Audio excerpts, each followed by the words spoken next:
রাসূলুল্লাহ সাল্লাল্লাহু আলাইহি ওয়াসাল্লামকে যে দায়িত্ব দিয়েছিলেন, এই দায়িত্ব এখন আমাদের উপরে।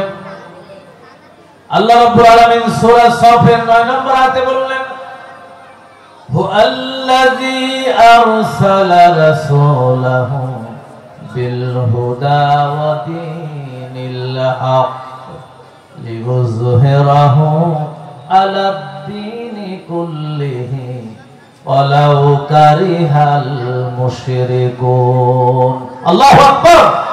তিনি আল্লাহ যিনি তার রাসূলকে পাঠিয়েছেন হুদা সহকারে, হেদায়েত সহকারে এবং সত্য দিন সহকারে। যেই দিন হচ্ছে আল্লাহ রাব্বুল আলামিন বলেছেন দ্বীনে হক, অর্থাৎ মানুষের জীবন পরিচালনা করার পদ্ধতি সহকারে। কিসের জন্য পাঠিয়েছেন, কিসের জন্য নাযিল করেছেন? লিইয়ুযহিরাহু আলাদ দীনি কুল্লিহি। এই পৃথিবীতে যত মানব রচিত আইন আছে, ইসলাম পরিপন্থী, কোরআন পরিপন্থী সমস্ত আইনের উপরে আল্লাহ কোরআনের আইনকে প্রতিষ্ঠা করতে নবী মুহাম্মদ সাল্লাল্লাহু আলাইহি ওয়াসাল্লামকে আল্লাহ তাআলা এই পৃথিবীতে পাঠিয়েছেন। কথা কি আমার? বলেন কথা কি আমার? আল্লাহ রাসূলুল্লাহ সাল্লাল্লাহু আলাইহি ওয়াসাল্লাম কোরআনের সমাজ কায়েম করতে গিয়ে মক্কায় তিনি 3 বছর গোপনে গোপনে দাওয়াতি কাজ করেছেন। কুরআনুল কারীমের মধ্যে আল্লাহ রাব্বুল আলামিন এই বক্তব্যগুলো উপস্থাপন করেছেন সিরাতের কিতাবে। আল্লাহ রাব্বুল আলামিনের পদ্ধতি অনুসারে সিরাত পড়ে তারা কোরআন হাদিসকে বিশ্লেষণ করে এই বক্তব্যগুলো সিরাতের কিতাবে উপস্থাপন করা হয়েছে। 3 বছর যখন পার হয়ে গেল, 3টা বছর বিশ্বনবী গোপনে গোপনে এই কোরআনের তাবলীগ শুরু করলেন, কোরআনের দাওয়াতি কাজ করলেন। 3 বছর পর আল্লাহ রাব্বুল আলামিন নবীর উপরে কোরআনের আয়াত নাযিল করে শুনিয়ে দিলেন, ওয়ানজির আশীরাতাকাল আকরাবিন। হে নবী, তুমি তোমার নিকট আত্মীয়দেরকে জাহান্নামের আগুন থেকে বাঁচানোর চেষ্টা করো। কু আনফুসাকুম ওয়া আহলিকুম নার। নিজে জাহান্নামের আগুন থেকে বাঁচার চেষ্টা করো এবং তোমার আহাল পরিবার বর্গ যারা আছে তাদেরকেও জাহান্নামের আগুন থেকে বাঁচানোর চেষ্টা করো। বক্তব্য কার? আল্লাহ। এখন নবী আর একা একা বসে থাকতে পারেন? আল্লাহর নবী কোরআনের এই দাওয়াত প্রকাশ্যে যখন মক্কায় তিনি শুরু করলেন, মক্কার কুরাইশরা কোরআনের এই দাওয়াতকে তারা কবুল করতে পারল না। মক্কার কুরাইশরা দাওয়াত কবুল করে নাই, বরং আল্লাহর নবীকে এই দাওয়াতি কাজ থেকে বিরত রাখার জন্য চেষ্টা করেছেন, সন্ধির প্রস্তাব দিয়েছেন। সূরা কাফিরুন অবতীর্ণ হলো। মক্কার কুরাইশরা আল্লাহ নবীর কাছে এসে বলল, মুহাম্মদ তুমি আমাদের সন্তান, তোমাকে খুব ভালোবাসি, তবে তুমি যেই দাওয়াত দিচ্ছ এই দাওয়াত থেকে তুমি বিরত থাকো। এই মক্কায় যা দরকার সব আমরা তোমাকে দেব, তবে তুমি দাওয়াতি কাজ করা থেকে বিরত থাকো। আল্লাহ নবী সেটা শোনেন নাই। এক পর্যায়ে আল্লাহ রাব্বুল আলামিনের প্রেরিত রাসূল ওই মক্কার কুরাইশদেরকে বলেছিলেন, ও মক্কার কুরাইশরা, যেটা তোমাদের পক্ষে সম্ভব নয় সেটাও যদি তোমরা আমাকে দাও, এক হাতে চন্দ্র এনে দাও আর এক হাতে যদি সূর্য এনে দাও, এরপরেও কালেমার দাওয়াত থেকে, কোরআনের দাওয়াত থেকে আমি এক বিন্দু পিছপা হব না। জোরে ঠিক কিনা? এরপরে নবীর সাহাবীদের উপর অত্যাচার হয়েছে, নির্যাতন হয়েছে। কেমন অত্যাচার হয়েছে, নির্যাতন হয়েছে? সহিহ বুখারীর হাদিস থেকে একটা হাদিস শুনিয়ে যায়। রাসূলুল্লাহ সাল্লাল্লাহু আলাইহি ওয়াসাল্লামের এক সাহাবী খাব্বাব রাদিয়াল্লাহু তাআলা আনহু আল্লাহর নবীর উপর ঈমান এনেছে, কোরআনের উপর ঈমান এনেছে, আল্লাহর উপর ঈমান এনেছে।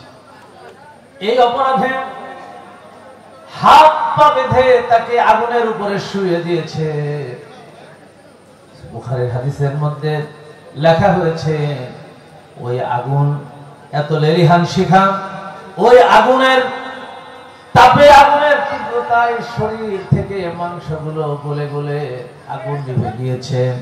কিন্তু খাব্বাব ইবনে আরাত এক বিন্দু ঈমান থেকে টলে যান নাই, ঈমানের উপরে তিনি টিকে ছিলেন। নবুয়তের 10ম বছরে কঠিন অবস্থা তৈরি হয়েছে। যেদিকেই তাকায় মুসলমানদের উপর অত্যাচার, নির্যাতন, ঘর বাড়ি সব ভেঙে ফেলা হচ্ছে, ঘর থেকে তাড়িয়ে দেয়া হচ্ছে, অমানবিকভাবে মুসলমানদেরকে হত্যা করা হচ্ছে। খাব্বাব ইবনে আরাত রাদিয়াল্লাহু তাআলা আনহু কয়েকজন সাহাবীকে আল্লাহর নবীর কাছে এসে বললেন, আলা তাস্তানসিরু লানা, আলা তাদউল্লাহ লানা ইয়া রাসূলুল্লাহ, হে আল্লাহর রাসূল, আপনি কি আমাদের জন্য দোয়া করবেন না? আমরা তো মার খেতে খেতে এই মক্কায় তো শেষ হয়ে গেল, আপনি কি আমাদের জন্য দোয়া করবেন না? আল্লাহর নবী কাবা শরীফের ছায়ায় আরাম করছিলেন। খাব্বাবের কথা শুনে বসলেন আর বললেন, ফিমান ক্বাবলাকুম ফায়ুফারু লাহু ফিল আরদ, ও খাব্বাব শোনো, তোমাদের আগে এই পৃথিবীতে যারা দ্বীনের দাওয়াত দিতে এসেছিল, কোরআনের কথা যারা বলতে এসেছিল, আল্লাহর কথা যারা বলতে এসেছিল, তাদেরকে সমাজ শক্তি ধরত, রাষ্ট্র শক্তি তাদেরকে ধরত, ইসলাম বিরোধী শক্তি তাদেরকে ধরত, তাদের জন্য জমিনে গর্ত খনন করা হতো, সেই গর্তের মধ্যে, কবরের মধ্যে তাদেরকে পুঁতে ফেলা হতো। ফায়ুজাবিল মানশার, এরপরে করাত আনা হতো, ফায়ুদাওয়ালা রাসিহি, এরপরে করাত মাথার উপরে রাখা হতো, ফায়শাক্কুবি ইসনাইন, এরপরে করাত চালিয়ে জীবিত মানুষটাকে চিরে দ্বিখণ্ডিত করে ফেলা হতো। মায়াসুদ্দুহু যালিকা আন দীনিহি, এত কষ্ট দেওয়ার পরেও, এত নির্যাতন করার পরেও সেই যুগের একজন দায়ীকেও এক চুল আল্লাহর দিন থেকে সরানো সম্ভব হয় না। হাদিস এখনো শেষ হয় নাই। আল্লাহ নবী বললেন, ও খাব্বাব শোনো, ইমশাতু বিআমশাতিল হাদিদি মা দুনা লাহমিহি মিন আযমিন আও আসাবিন। কোন কোন ক্ষেত্রে এমন হতো, লোহার চিরুনি দিয়ে হাড় থেকে মাংসগুলি যদি আলাদা করে ফেলা হতো, কোন কোন ক্ষেত্রে হাড় থেকে মাংসগুলি লোহার চিরুনি দিয়ে আলাদা করে ফেলা হতো, এরপরও সেই যুগের একজন ইমানদারকেও এক চুলো আল্লাহর দিন থেকে সরানো সম্ভব হয় না। আল্লাহ রাব্বুল আলামিনের হাবিব বললেন, ও খাব্বাব শোনো, তবে তোমরা যদি সবর অবলম্বন করতে পারো, ময়দানে টিকে থাকতে পারো, আল্লাহর দ্বীন কায়েমের জন্য, কোরআনের সমাজ প্রতিষ্ঠার জন্য যদি চেষ্টা করতে পারো, সেদিন আর বেশি দূরে নাই, ইয়েমেনের রাজধানী সানা থেকে হাজরামাউত পর্যন্ত মানুষ চলবে, দিনে চলবে, রাতে চলবে, সওদাগররা চলবে, নারী চলবে, পুরুষ চলবে। আল্লাহ নবী বললেন, ওই মানুষগুলোর মনের মধ্যে আল্লাহর ভয় ছাড়া কোনো ভয় থাকবে না। সেই সমাজ কি কায়েম হয়েছিল না হয় নাই? কি বলেন, সেই সমাজ কি কায়েম হয়েছিল নাকি হয় নাই? আল্লাহ রাব্বুল আলামিনের জন্য সূরা বাকারার 214 নম্বর আয়াতে বললেন,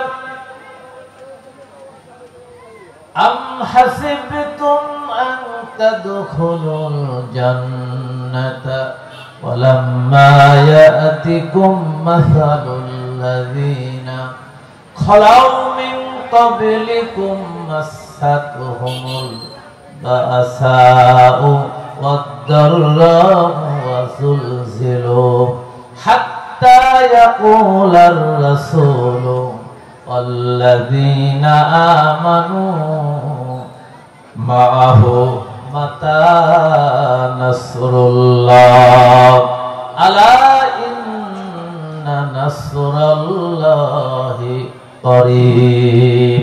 আল্লাহু আকবার।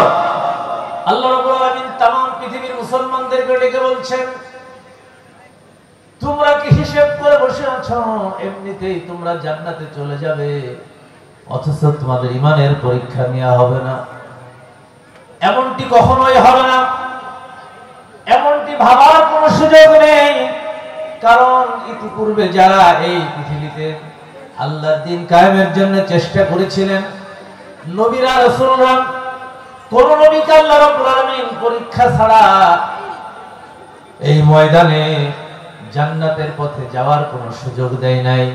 আল্লাহ রাব্বুল আলামিন বলছেন, সেই জামানার নবী এবং তার উপরে যারা ঈমান এনেছে তাদের উপরে এমন জুলুম করা হতো, অত্যাচার করা হতো, এমন কষ্টের মধ্যে ফেলে দেয়া হতো। ওই জামানার নবী এবং তার উপরে যারা ঈমান এনেছিল সবাই অত্যাচার অতিষ্ঠ হয়ে আল্লাহর কাছে ফরিয়াদ করে বলতো, মাতা নাসরুল্লাহ, আল্লাহর সাহায্য আর কত দূর, আলা ইন্না নাসরুল্লাহি করিব। অথচ আল্লাহ কোরআন বলছে, হ্যাঁ তোমরা যদি এই ময়দানে টিকে থাকতে পারো, আল্লাহর কোরআনের উপরে তোমরা টিকে থাকতে পারো, ধৈর্য ধরতে পারো, বাতিলের মোকাবেলায় শক্তভাবে ময়দানে দাঁড়াতে পারো, অবশ্যই আল্লাহ সাহায্য তোমাদের জন্য আসবে। বাংলার জমিনে সেই সাহায্য এসেছে না আসে নাই? কি বলেন, সাহায্য এসেছে না আসে নাই? আল্লাহ রাব্বুল আলামিন এভাবে মুমিনদেরকে সাহায্য করতে পারেন। তবে মুমিনদেরকে সদা সর্বদা আল্লাহর উপর আস্থা রেখে আল্লাহর কোরআনের উপরে টিকে থাকতে হবে ময়দানে, তাহলে আল্লাহ সাহায্য আসবে ইনশাআল্লাহ। সম্মানিত ভাই, এভাবে করে মদিনা মক্কায় রাসূলুল্লাহ সাল্লাল্লাহু আলাইহি ওয়াসাল্লাম 13টা বছর কষ্ট করে করে আল্লাহর দ্বীন কোরআনের সমাজ প্রতিষ্ঠা করার জন্য চেষ্টা করেছেন।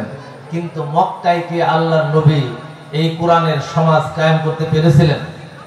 কি বলেন, পেরেছিলেন? পারেন নাই। কেন পারেন নাই? মক্কায় যারা শাসক ছিল তারা কেউই কোরআনের পক্ষে ছিল না, বরং কোরআনের বিরোধিতা করেছে। বরং কোরআনের কথা হলেই এই মক্কার শাসকরা আবু জেহেল, আবু লাহাব, উতবা, শাইবা কোরআনের আওয়াজকে বন্ধ করে দেওয়ার জন্য চেষ্টা করেছে। দরবার ঠিক না? সূরা হাম্মা সাজদার 26 নম্বর আয়াত এইটা বাস্তব প্রমাণ। তারা বলতো যে তোমরা কোরআন শুনবে না, আর কোরআনের কথা শুনলেই তোমরা হট্টগোল করবে, যাতে মানুষ কোরআন শুনতে না পারে সেই ব্যবস্থা করবে। কারণ কোরআন থেকে মানুষকে সরিয়ে রাখতে পারলে তারা মনে করে যে আমরা বিজয় হয়ে যাব। অথচ এই কোরআনকে যারা ভালোবাসে, এই কোরআনকে যারা মানতে চায়, এই কোরআনের মহব্বত যাদের কলিজায় আছে তাদেরকে কখনো কোরআন থেকে দূরে সরিয়ে রাখা যাবে।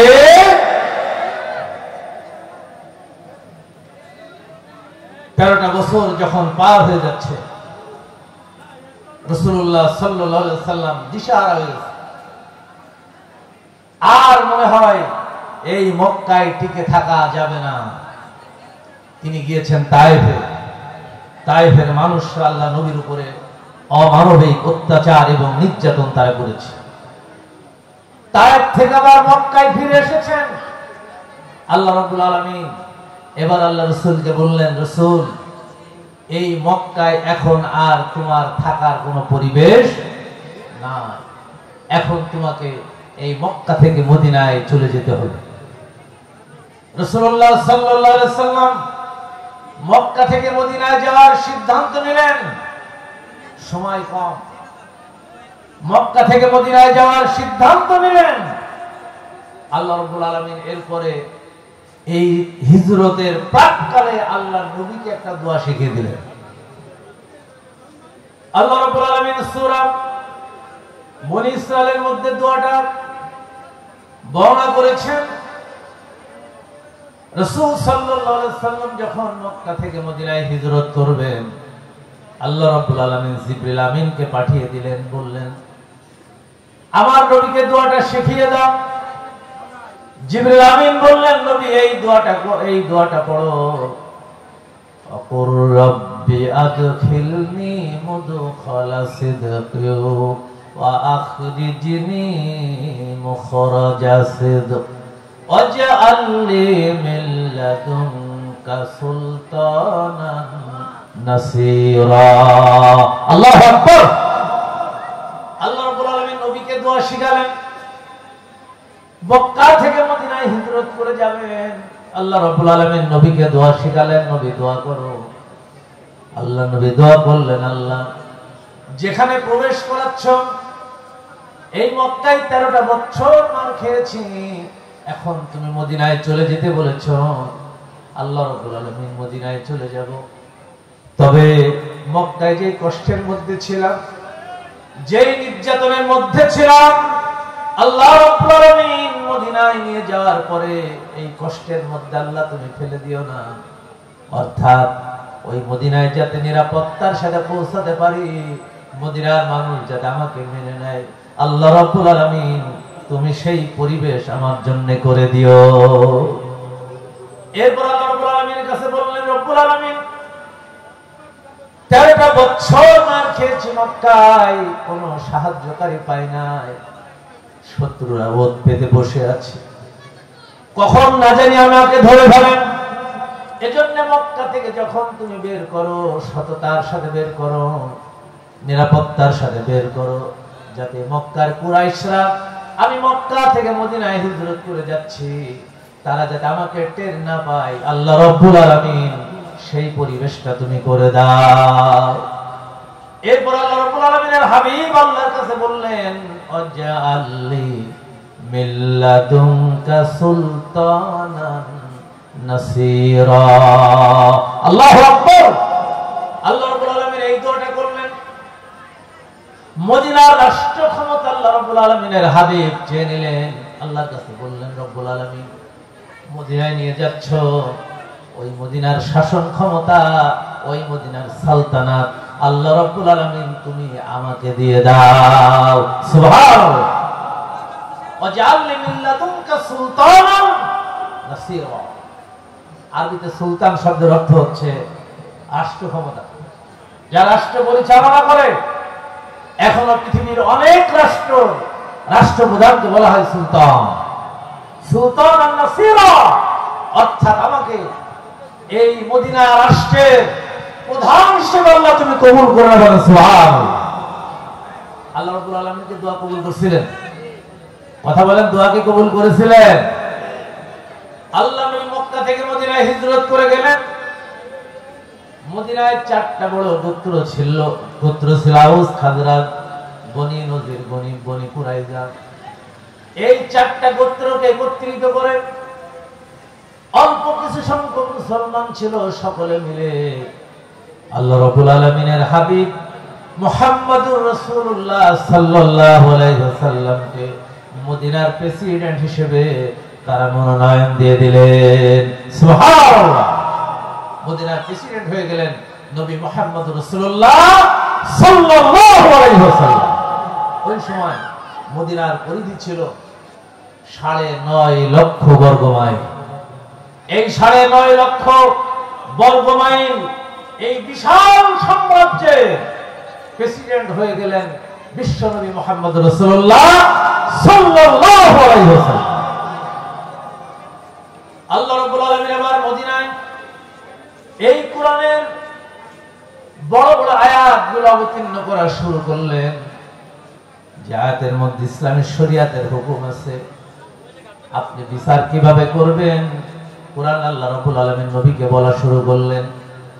ব্যবসা কিভাবে চালাবেন, কোরআনে বলা শুরু করলেন। রাজনীতি কিভাবে করবেন, কোরআনে বলা শুরু করলেন। আপনি বিচার কিভাবে করবেন, সেটাও আল্লাহ রাব্বুল আলামিন বলা শিখালেন। আপনি যুদ্ধ করবেন, যুদ্ধের নীতি কি হবে, তাও আল্লাহ রাব্বুল আলামিন এই কোরআনে নাজিল করা শুরু করলেন। এভাবে করে 10 বছর ধরে আল্লাহ রাব্বুল আলামিন নবীর উপরে মাদানী সূরাগুলো নাজিল করার মাধ্যমে টোটাল রাষ্ট্র কাঠামো কিভাবে পরিচালিত হবে, মুসলমানরা রাষ্ট্র ক্ষমতায় গেলেন কিভাবে রাষ্ট্র পরিচালনা করবে, মুসলমানরা যদি কোথাও ক্ষমতা প্রাপ্ত হয়, কিভাবে সেই সমাজ চালাবে, রাষ্ট্র চালাবে, আল্লাহ রাব্বুল আলামিন সব কিছু নবী মুহাম্মদ সাল্লাল্লাহু আলাইহি সাল্লামকে কোরআন নাজিল করে করে বলে দিতে শুরু করলে। এই কোরআনে বক্তব্যগুলো আছে না নাই? জোরে বলেন আছে না নাই? যেমন মুসলমানরা যদি কোথাও রাষ্ট্র ক্ষমতায় অধিষ্ঠিত হয়, সূরা হজ্জের 41 নম্বর আয়াতে আল্লাহ তাআলা বললেন, আল্লাযীনা ইম্মাক্কান্নাহুম ফিল আরদ আকামুস সালাতা ওয়া আতাউজ যাকাতা ওয়া আমারু বিল মারুফ ওয়া নাহাউ আনিল মুনকার। আল্লাহু আকবার।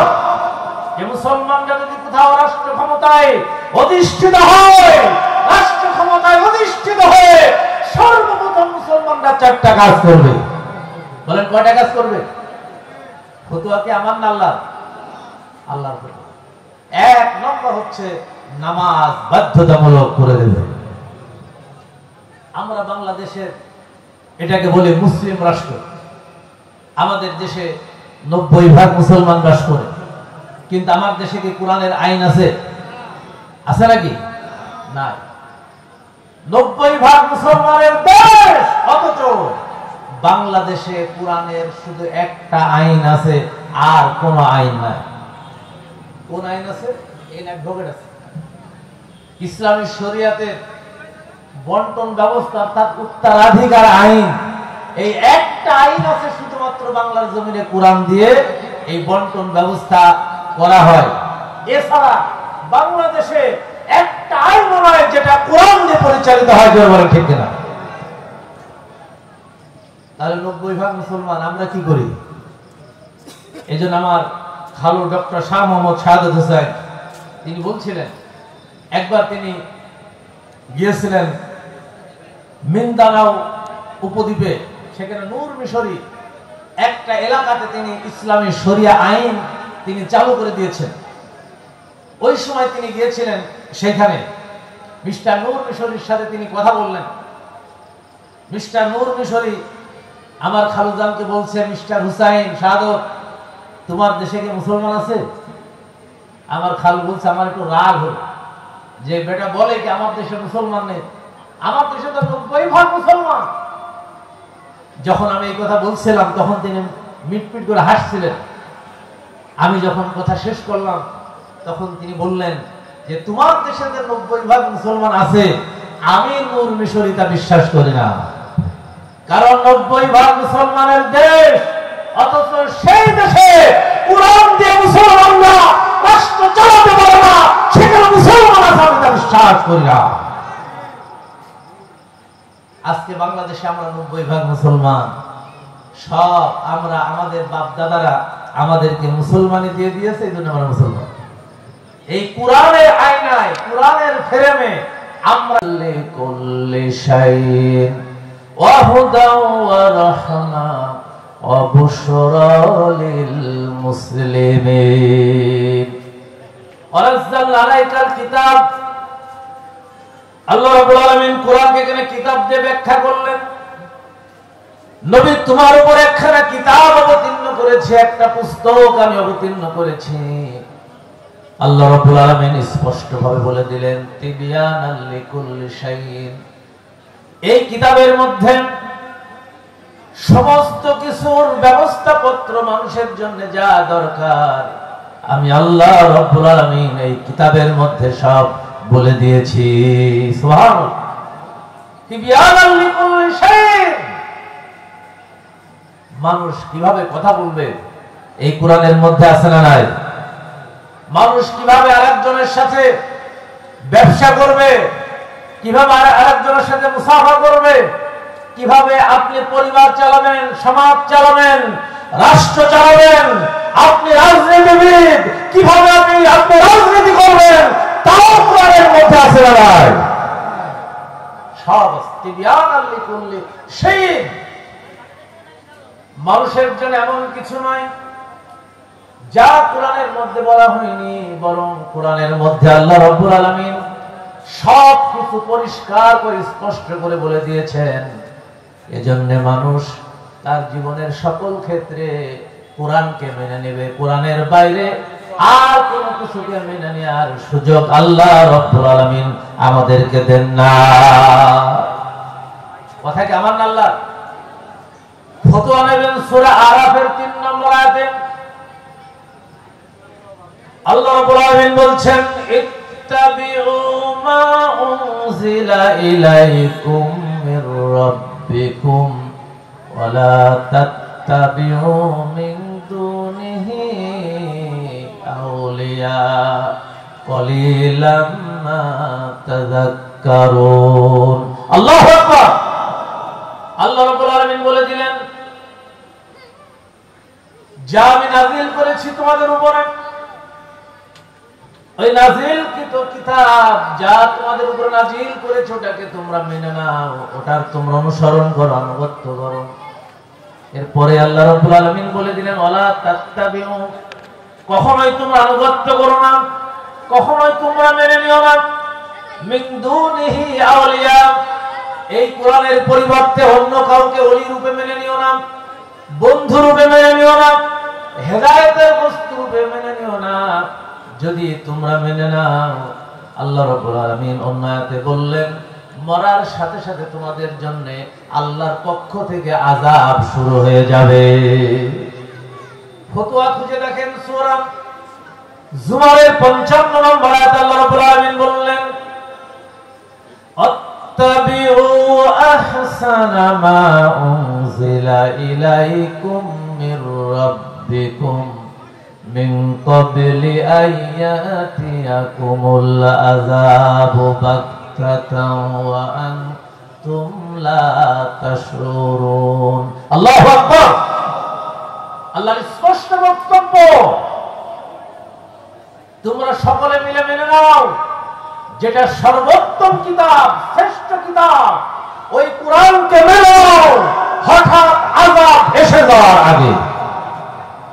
অর্থাৎ কোরআন না মেনে, কোরআনকে অনুসরণ না করে যদি কেউ মৃত্যুবরণ করে, আল্লাহর কোরআন বলছে, আল্লাহ নিজে ফতোয়া দিচ্ছেন, মরার সাথে সাথে আল্লাহর পক্ষ থেকে তার উপর আযাব শুরু হয়ে যাবে। বক্তব্য আমার না আল্লাহ? কথা বলতে হবে কার বক্তব্য? আল্লাহ। আল্লাহ রাব্বুল আলামিনের জন্য আমাদেরকে বলে দিলেন, আমার নবী জানিয়ে এসেছেন, আমার নবী যে ফয়সালা দিয়ে দিয়েছেন, কোরআনুল কারীমের মাধ্যমে আল্লাহ রাব্বুল আলামিন যা তোমাদেরকে বলে দিয়েছেন ওটাকে তোমরা মেনে নাও, আর কোরআনের বাইরে যা কিছু আছে তোমরা সব কিছুকে পরিত্যাগ করে দাও। আল্লাহ রাব্বুল আলামিন নবী মুহাম্মদুর রাসূলুল্লাহ সাল্লাল্লাহু আলাইহি না, যদি সহতে পারতাম 90% মুসলমানের দেশে মানব রচিত কোন সংবিধান থাকতো না, বাংলার সংবিধান হতো আর কোরআন জবান ঠিক না। আপনারা কি চান এই কোরআন দিয়ে বাংলার সমাজ চলুক, রাষ্ট্র চলুক? চান সবাই?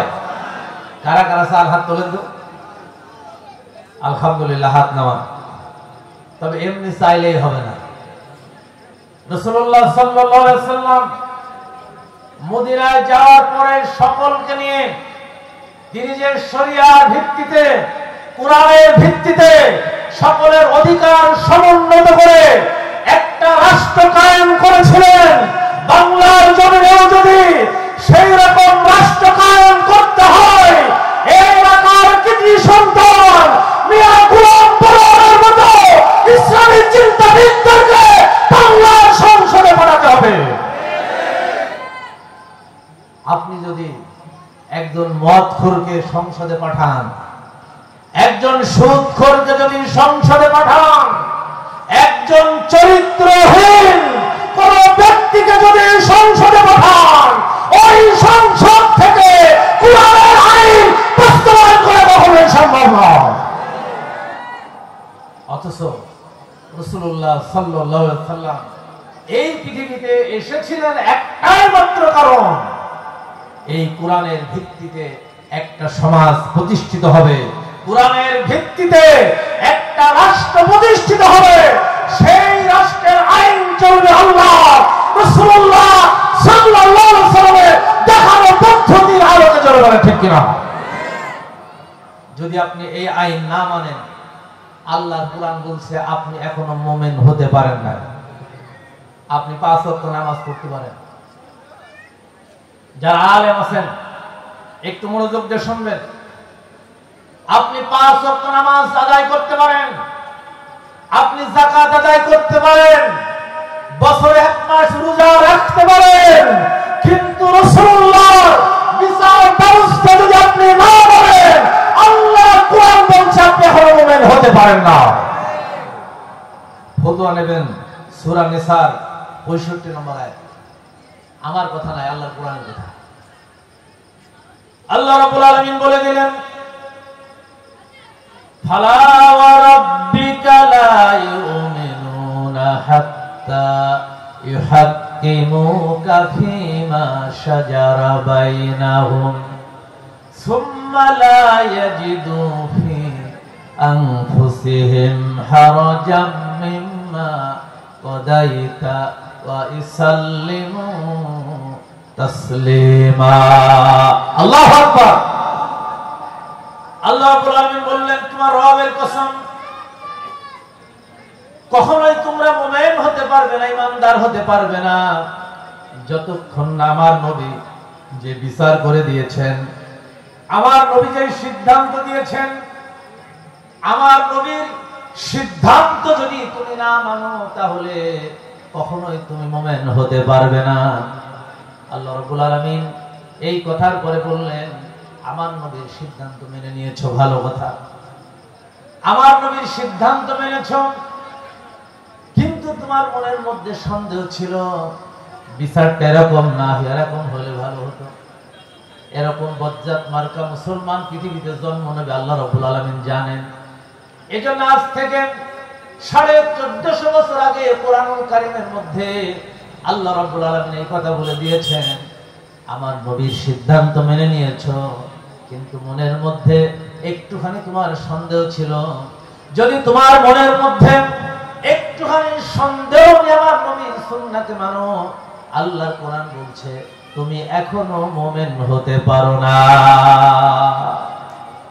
রাসূলুল্লাহর সিদ্ধান্ত মানতে হবে, কোরআনের মধ্যে আছে না নাই? জোরে বলেন আছে না নাই? এখন আবার কিছু লোক তৈরি হয়েছে, দেখবেন তারা বলে যে কোরআন মানবো কিন্তু হাদিস মানবো না। হাদিসটা মানতে হবে, রাসূলুল্লাহর বিচার মানতে হবে, রাসূলুল্লাহর সিদ্ধান্ত মানতে হবে। আজ থেকে 1450 বছর আগে আল্লাহ রাব্বুল আলামিন কোরআনের মধ্যে বলে দিয়েছেন, জোরে বলে ঠিক কিনা?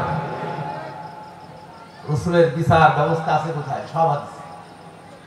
রাসূল কিভাবে মানুষের সাথে কথা বলেছেন, কিভাবে তিনি রাষ্ট্র চালিয়েছেন, কিভাবে তিনি মসজিদে ইমামতি করেছেন, কিভাবে তিনি খুতবা দিয়েছেন, কিভাবে তিনি পারিবারিক বিরোধ মীমাংসা করেছেন, কিভাবে তিনি সাহাবীদেরকে গাইড করেছেন, সব হাদিসের মধ্যে আছে না নাই? এজন্য জীবন যতক্ষণ আছে ততক্ষণ পর্যন্ত আল্লাহর কিতাব মানতে হবে, কুরআন মানতে হবে এবং রাসূলুল্লাহ সাল্লাল্লাহু আলাইহি ওয়াসাল্লামের সুন্নাহকে মেনে চলতে হবে। এই দুইটা জিনিস আঁকড়ে ধরা যায়। আল্লাহ রাসূল বলছেন, লান তাদিল্লু মা তামাসসাকতুম বিমা, কখনোই তোমরা পথভ্রষ্ট হবে না। আর যদি এই দুইটাকে ছেড়ে দাও, তাহলে তোমরা পথভ্রষ্ট হয়ে যাবে। সম্মানিত ভাইরা আমার, বন্ধুরা আমার, এজন্য আমাদের মনে রাখতে হবে, এই বাংলার জমিন যদি কোরআন দিয়ে পরিচালিত করতে হয়, কোরআন দিয়ে যদি রাষ্ট্র চালাইতে হয়, কোরআন দিয়ে যদি সমাজ পরিচালিত করতে হয়, তাহলে আমাদের সমাজের যারা নেতৃত্ব দেবে ওই কোরআনের আলোকে তাদের জীবন গঠন করতে হবে। ওই কোরআনের আলোকে যদি তারা জীবন পরিচালনা করতে পারে, তাহলে কোরআনের সমাজ কায়েম করা সম্ভব। কারণ নাস্তিক, মুরতাদ, বেঈমানদের নেতা বানিয়ে কখনো কোরআনের সমাজ কায়েম করা সম্ভব হবে না।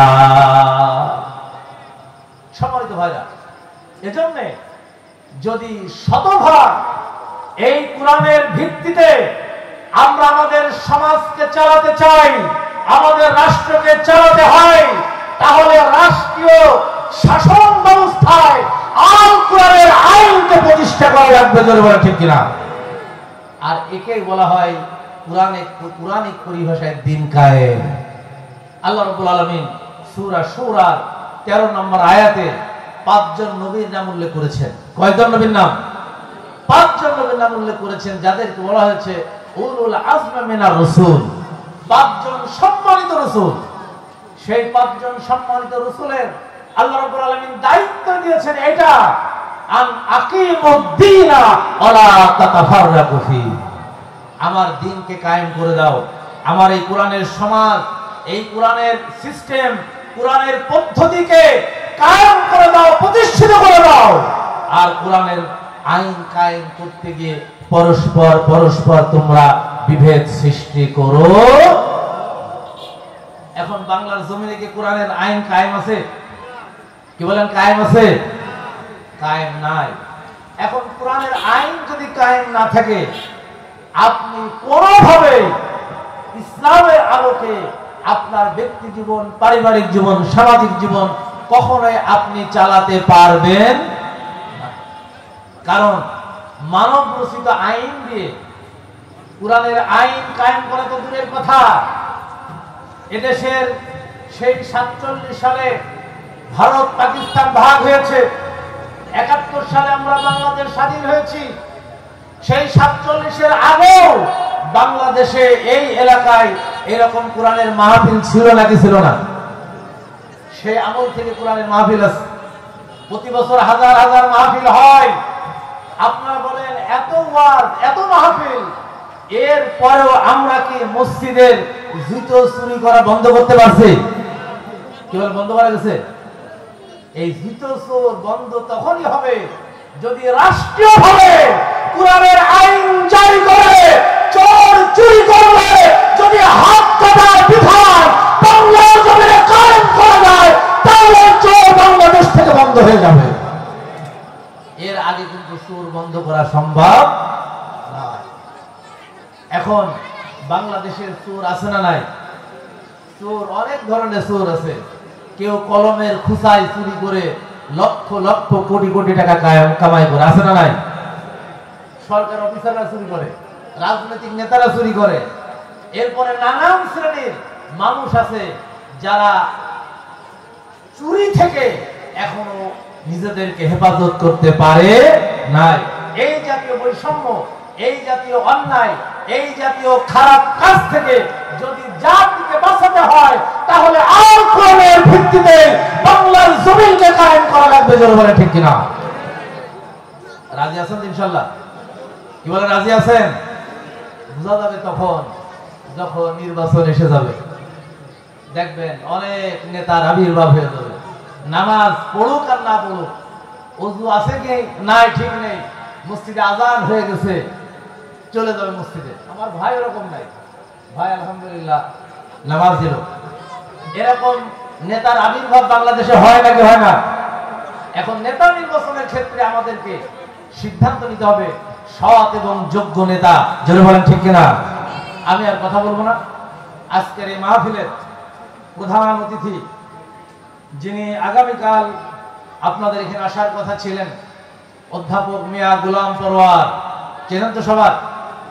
আগামী দিনে ইনশাআল্লাহ যদি বাংলার জমিনে সংসদে এই জাতীয় ইসলামী চিন্তাবিদদেরকে আমরা পাঠাতে পারি, তাহলে এই বাংলার জমিনে সংসদ থেকে 151 জন যদি সিদ্ধান্ত নেয় আগামীকাল থেকে কোরআনের বাইরে বাংলাদেশে কোন আইন চলবে না, একদিনের ব্যবধানে বাংলার জমিনে কোরআনের আইন কায়েম করা সম্ভব, জনগণ ঠিক কিনা?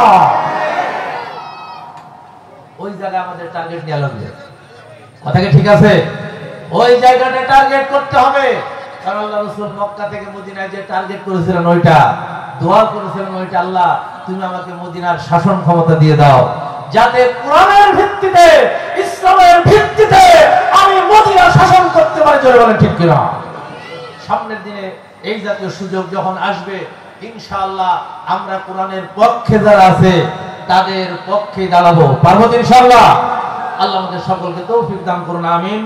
এই কথা বলে আমি আপনাদের সকলের জন্য প্রাণ ভরে দোয়া করে আমি দোয়া চেয়ে আমার আলোচনা শেষ করছি। আসসালামু আলাইকুম ওয়া রাহমাতুল্লাহি ওয়া বারাকাতুহু। আলহামদুলিল্লাহ, সংক্ষিপ্ত সময়ে অত্যন্ত তাৎপর্যপূর্ণ আলোচনা পেশ করলেন আজকের এই তাফসীরুল কোরআন মাহফিলের সম্মানিত প্রধান আলোচক।